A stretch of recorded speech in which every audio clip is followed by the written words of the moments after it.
इसी साल 2025 में या अगले साल तुम्हारी शादी का प्लान बन रहा है, अरेंज मैरिज के थ्रू या लव मैरिज के थ्रू। यहाँ पे अरेंज मैरिज का वो लड़का है जिससे कुछ दिन पहले तुम्हारी बातें शुरू हो गई थी, फैमिली ने बहुत पहले देख लिया था, कोई आपका फ्रेंड भी हो सकता है, कोई रिलेटिव हो सकता है, पर बातचीत आप दोनों की होती है। या फिर आप लव मैरिज में जा रहे हैं जहाँ आप एक रिलेशनशिप में, आपका एक बॉयफ्रेंड है जिसकी मतलब दोनों कैटेगरी के लड़कों में, अरेंज मैरिज और लव मैरिज में, दोनों में लड़के राजी है शादी करने को, लड़के का परिवार राजी है, लड़की वाले राजी है, मतलब तुम्हारे माता पिता, तुम भी बहुत अच्छे से राजी हो, ना कोई दहेज की मांग या मांग है, मतलब तुम्हें कहीं से कहीं तक विवाह में कोई दिक्कत नहीं आ रही है, शादी बस बिल्कुल तय है, कोई रुकावट नहीं आ रही है, बस होने ही वाली है। पर एक हम्बल रिक्वेस्ट है मेरी, ये एडवाइस ज़रूर मेरी देखते जाओ और अच्छा होगा, खाली एडवाइस सुनना मत, इसको इस पर अमल भी करना और सोचना विचारना, समझे।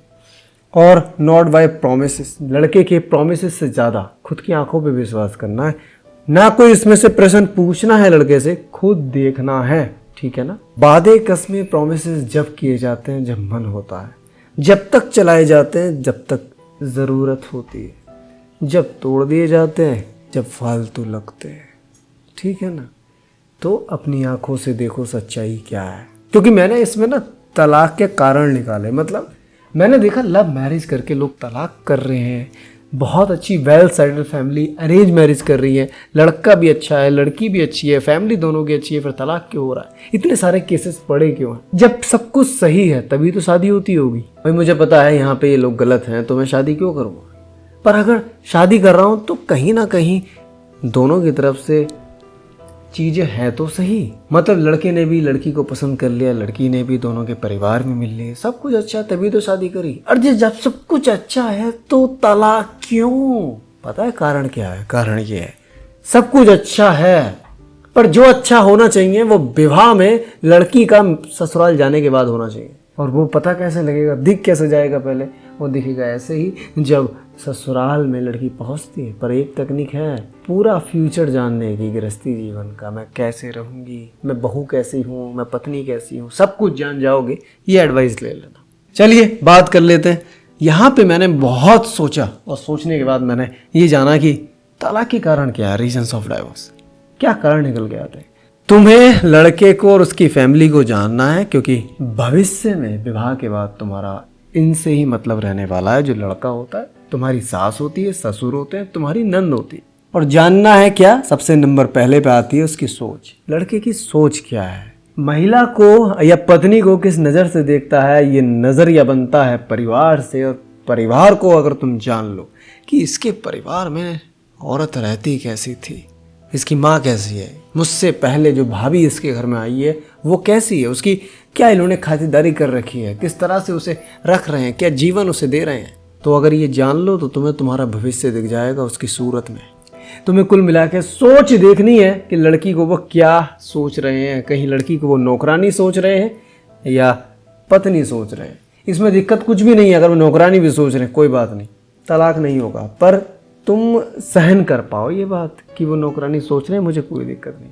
जितने भी बातें हैं ये सब तुम्हारी सहन शक्ति पे निर्भर करती हैं कि तुम सहन कर सकती हो, तुम्हें कोई दिक्कत नहीं। दूसरे नंबर पे आता है बिहेवियर क्या है उनका, क्या लड़ाकू बिहेवियर है या बात ना करने की आदत है, बात ज़्यादा करने की आदत है, हर काम में इंटरफेयर करने की आदत है, ऊंची आवाज़ में बात करने की आदत है, प्यार से वो बोल ही नहीं सकते, हर समय गाली गलौज गंदा या फिर झगड़ालू भाषा है उनके अंदर। बिहेवियर कैसा है और वो बिहेवियर जानो, और उसके बाद उस बिहेवियर, रियल वाला बिहेवियर, तुम्हारे सामने तो अच्छे ही बनेंगे पर रियल वाला बिहेवियर जानो और फिर देखो क्या तुम इस बिहेवियर को सहन कर पाओगे। तीसरे नंबर पे आता है ग्रीड और नीड, क्या है इनकी ग्रीड, क्या है, बहू से क्या क्या इच्छाएं रखते हैं ये, है ना।